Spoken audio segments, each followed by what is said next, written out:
Pressure can crush anyone. But the kind of pressure the angels were about to face wasn't designed to break them, it was designed to make them snap. Because when a state wants a war, it doesn't wait for a reason, it manufactures one. And California was preparing to manufacture the biggest one yet. After the whispered warning about the task force, nothing exploded. Instead, everything tightened. The angels didn't wake up to raids, lights, or helicopters. They woke up to something far worse. Silence. Silence from the bars that once welcomed them without a second thought. Silence from neighbors who used to wave. Silence from businesses that suddenly didn't want trouble. People weren't afraid of the angels anymore. They were afraid of being seen with them. And that meant only one thing. California had already made its first move. A move Sonny recognized instantly. "They're isolating us," he said. California police departments began drawing invisible borders across their world. Not real borders, psychological ones.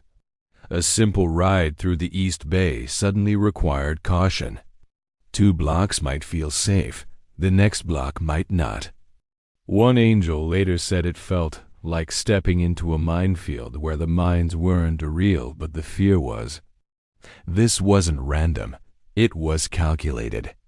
A tactic law enforcement quietly calls behavior shaping. If you force someone to move carefully enough, for long enough, you can make them believe they're being hunted. And hunted people make mistakes. California wasn't waiting for justice. It was waiting for that mistake.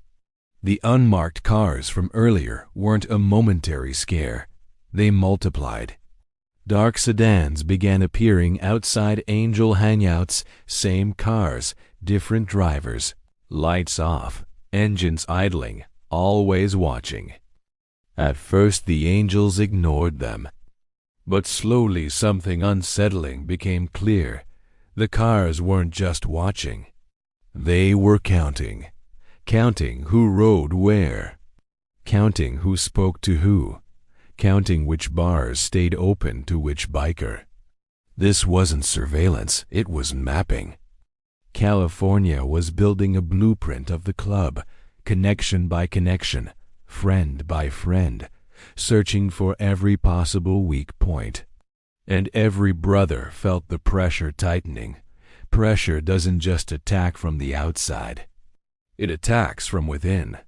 Younger angels wanted to push back, ride harder, stand firmer, show they weren't intimidated. Older, more seasoned brothers urged caution. Don't give them what they want, they warned. That quiet disagreement created the first real fracture, subtle, simmering, but dangerous. A divide between men who wore the same patch but saw 2 different futures, one of confrontation, one of survival. And California understood fractures. Fractures make pressure easier. Every few nights, something accidental happened. A patrol car tailing a biker too close. A cop saying something sharp enough to provoke a punch.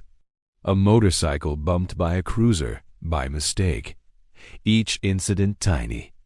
Each incident insignificant on paper, but in real life, explosive. California wasn't trying to arrest anyone. They were trying to trigger someone.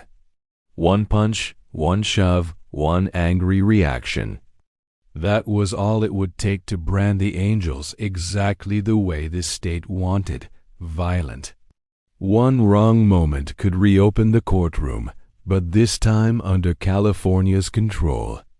Then came the night that made everything real. A single envelope, no return address, placed quietly on the doorstep of the Oakland clubhouse.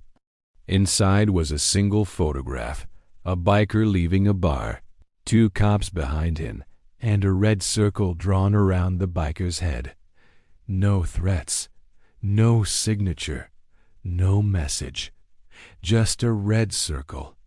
a message without words, but one everyone understood instantly. We're closer than you think. When Sonny saw it, he didn't speak for a while. Then he said quietly, "They're not trying to scare us. They're trying to corner us." Because that's what this phase really was. Not war, not yet, but positioning. California had set the board, placed the pieces, boxed the angels in. And now the state needed only one thing, a spark. A spark Sonny feared wouldn't come from California at all, but from inside the club. The real question wasn't whether the angels would push back. It was which brother would be the first to snap, and how far California was willing to go to make that snap happen.